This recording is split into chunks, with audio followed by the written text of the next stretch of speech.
Good evening. I wish to thank the press for joining us at this special meeting of the Barbados Labour Party's National Council, and I'd now like to introduce our political leader and our Prime Minister, the Honourable Mia Moore-Motley, to address you. Thank you very much, ladies and gentlemen.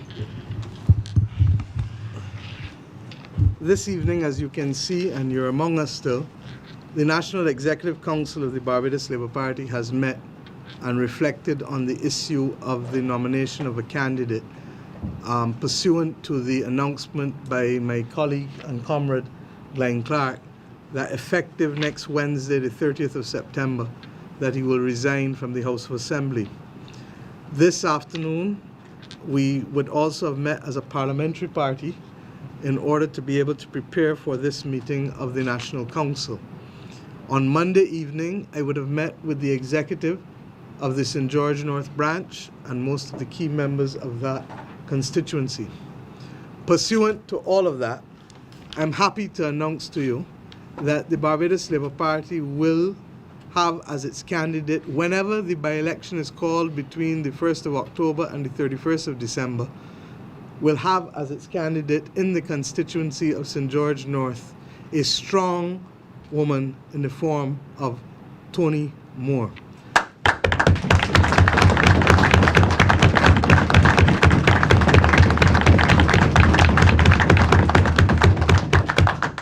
Senator Moore, as you know, is the General Secretary of the Barbados Workers' Union, but in her own right, she is a strong woman who is an excellent choice, and the National Council has determined that given her academic, social, and professional background, that she is the right fit for the Barbados Labour Party in this constituency at this time. I'm happy that it is a unanimous choice at all levels of this party's council, and I'm conscious that she is General Secretary of an institution that was affiliated with this party in its first 15 years of existence, up to 65 years ago. The marriage between government and labor, therefore, is not new to this country, but it was determined that given the specific social and economic realities of this country and the pressure on labor, that labor ought to have a dedicated political voice in the House of Assembly, and that we believe that there is a commonality between our interests in representing the working classes of this country, because that is why we have all come effectively to public life. That has been the journey of the Barbados Labour Party for the last 82 years, and it has been the journey of the Barbados Workers' Union for the last 80 years. Separate from that, Senator Moore has been an exceptional debater and also a strong voice in defense of national development, particularly for the working classes of this country. And I must tell you that I am excited to have someone who can also help to lift and do some heavy lifting join us as we go forward, because we are very much aware that we are not living in normal times in this country. And to that extent, it is therefore important that all of us who can add to the value of helping Barbados get through this difficult and challenging time, largely placed on us by COVID-19, because at the end of 2019, as I said, we had literally marked off all of the major blockages with respect to the macroeconomic stability of this country, such that we could move forward towards growth and jobs as our primary purpose and commitment.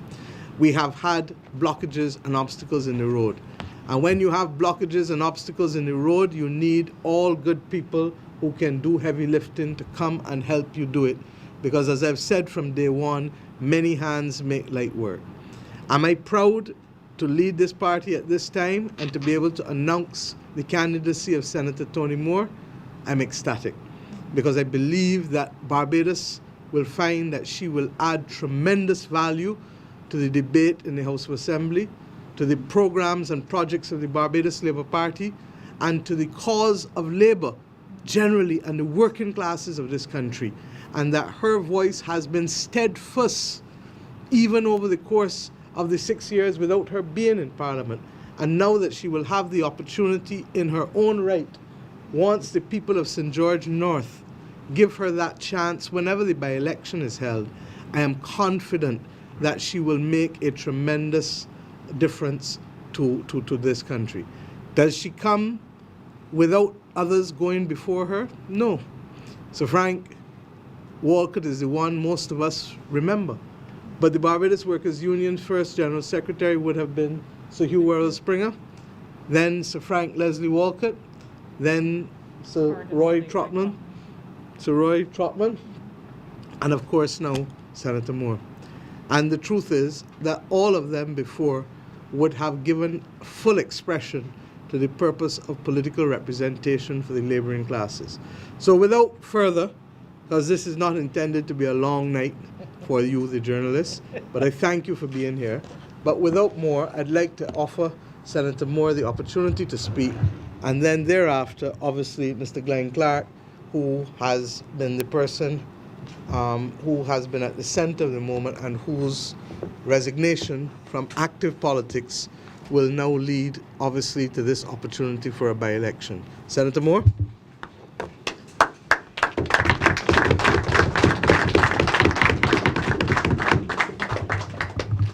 Thank you and good night to members of the media.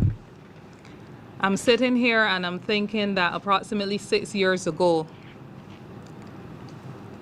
I stood in the halls of the Barbados Workers Union, committing myself to follow or to step into some big shoes behind a short man.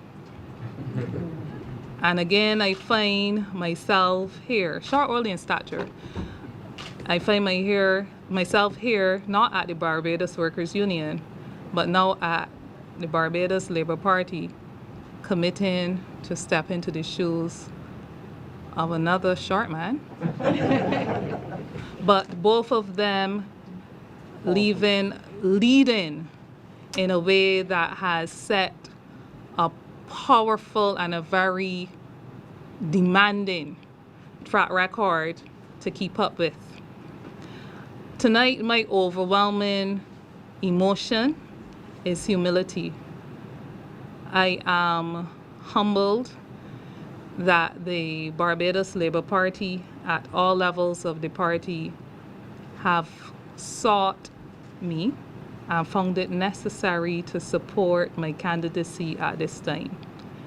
I thank you, Madam Prime Minister, for seeing in Toni Moore not only an office, but a person that you think can uplift Labour in the cause I represent and support your objective, your party's objective of enfranchisement.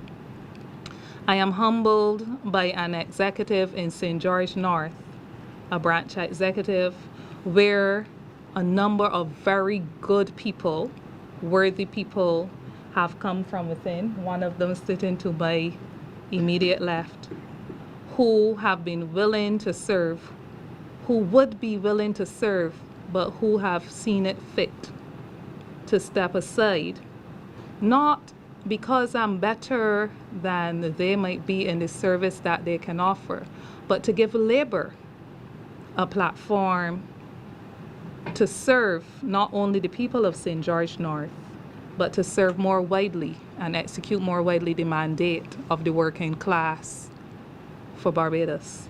And I say to you, Faye, as I will have an opportunity to say to others, thank you, and to the wider executive, thank you. I am humbled that my own executive council at the Barbados Workers Union, that they have seen it necessary at this time as well, by large majority, to share me more widely with the country through my representation in St. George North.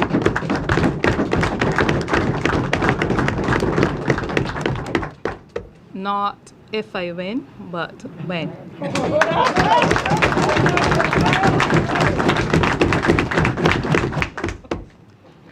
But there will be further moments for that kind of talk. But back to tonight, I am also humbled by the support of my family.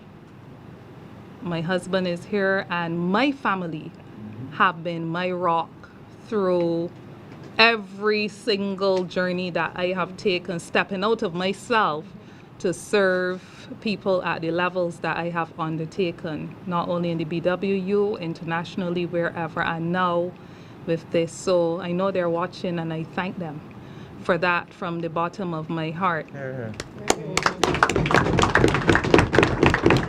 We are all aware that this is not an easy time for working people. Many of you who are listening, supporters of the Barbados Labour Party, it has not been an easy time for you, as many of you have seen hardship, not caused by your party, but caused by extenuating circumstances. And this is a time that a by-election is being called, when you are expected now to keep faith, perhaps when the chips are down, in a manner where they have not been for some time. This by-election is not only about getting to know me, not only on the national level, but on a more personal level. It presents an opportunity to reaffirm your trust and confidence that enfranchisement and the ability to steer the country through the challenges that we are confronted with, and the many more challenges that we are faced, that your judgment made 2 years ago is not misplaced.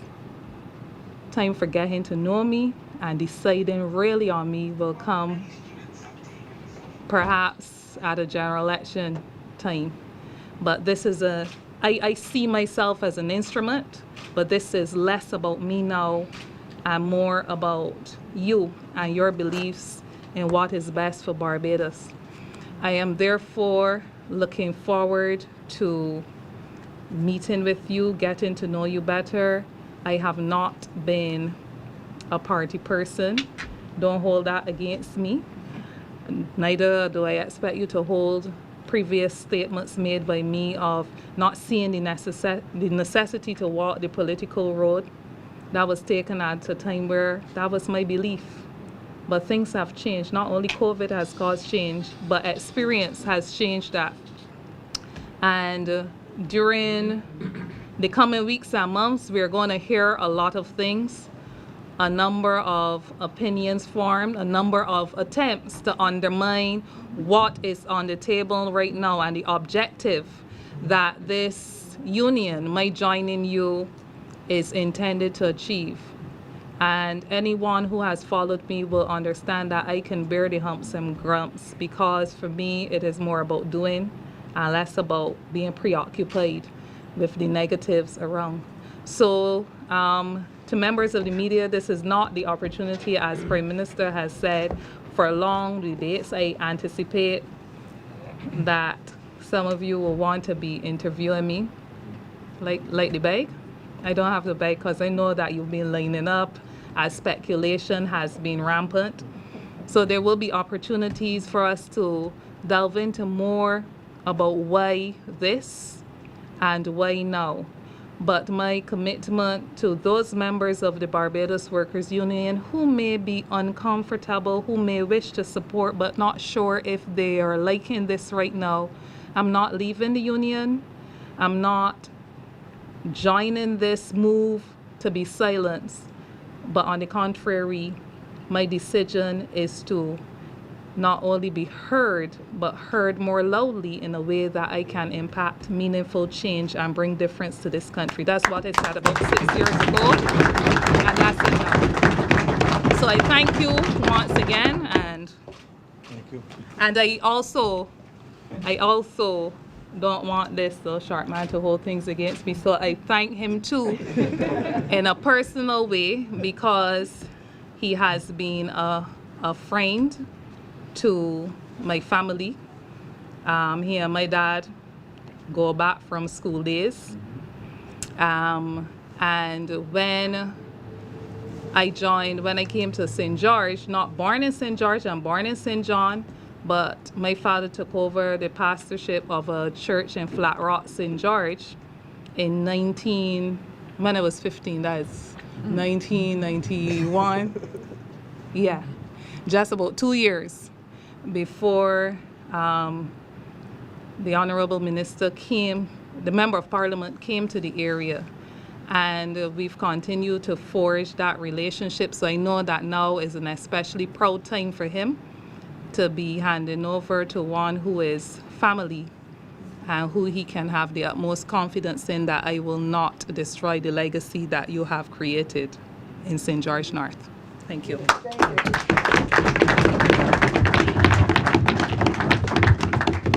Now you see why I am as confident that we have made the right choice in asking Toni Moore to be our candidate. I do want to say, as I pass over to Gline, that the party will have a public meeting on Sunday night in Flat Rock at 7 o'clock. We've chosen to go to Flat Rock for obvious reasons, and Toni has just told you why. But I also want to remind persons that while we are going there, we are going to be ever mindful of the restrictions that we've asked people, and we will be monitoring people very carefully with their masks. We encourage people also to come where they have cars and come together, because as you can see both from the American elections and other elections across the world, the drive-in concept of cars in large spaces works. So we're going to try as much as possible to have a combination of the cars as well as people with masks, in order to ensure that as we do the people's work in strengthening our democracy, that we do not put people at risk in this country. And I think that you see even in this very modest, the Labour Party is not a thing. We have very modest facilities, as you can see, but even with those modest facilities, we've chosen to ensure that we do not put each other at risk. Gline? Sorry, Madam Chair, for stretching over you. Thank you, Prime Minister. I would like to formally endorse the candidature of Senator Toni Moore. I have known her from the time she was a teenager, coming to the Flat Rock Wesleyan Holiness Church. I've always found her to be a person who is a worker, decent Christian at the church, growing up among a number of Wesleyan Holiness supporters and worshippers in the Flat Rock, Charrow Bridge area. And I must say that several years ago, she said to me one evening as I was going towards, I think they had a harvest then, she said to me, I will be the next candidate for St. George North. I don't know if you remember that evening. But I must say that she is a tower of strength, and she will add value to the Barbados Labour Party and, of course, to Labour. And I'm looking forward to the campaign. I'll be walking with her. I'll be encouraging all my young people, old people in St. George North to the same support you gave me. And last, I must say that I expect her to do better than I do. I expect my people to do better than me. I was able to score 81% of the votes last time. I expect her to do even better than 81%. So I want everyone, those who didn't come out to vote last time, because some of you said that, you know, I'm going to win. I want everyone to come out to vote for Toni in this election. I also want the Labour Party family to walk with us and help us so that we can be sure of this victory. So thank you, Toni, for accepting this nomination, and I hope that you continue to do well in the years to come. Thank you.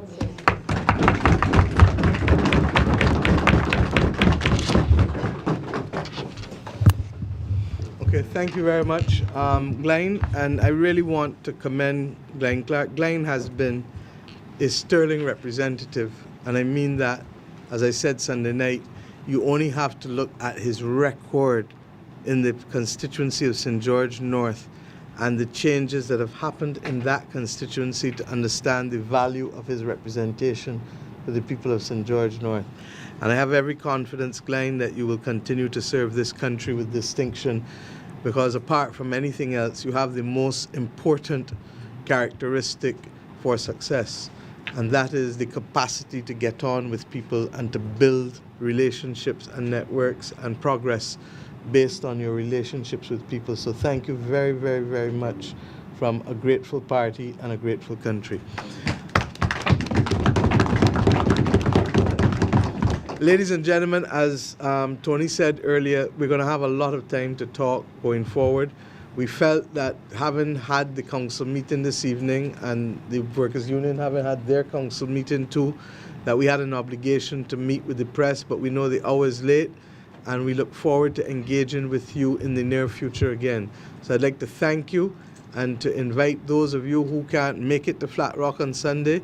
As usual, we'll be streaming and coming at you, so stay tuned and let us turn this country as we go forward with the simple mantra that COVID cannot hold us back, because we are moving forward as one people, one nation, one mission with respect to how we will build from this very unfortunate global event that has literally destabilized every country on the planet.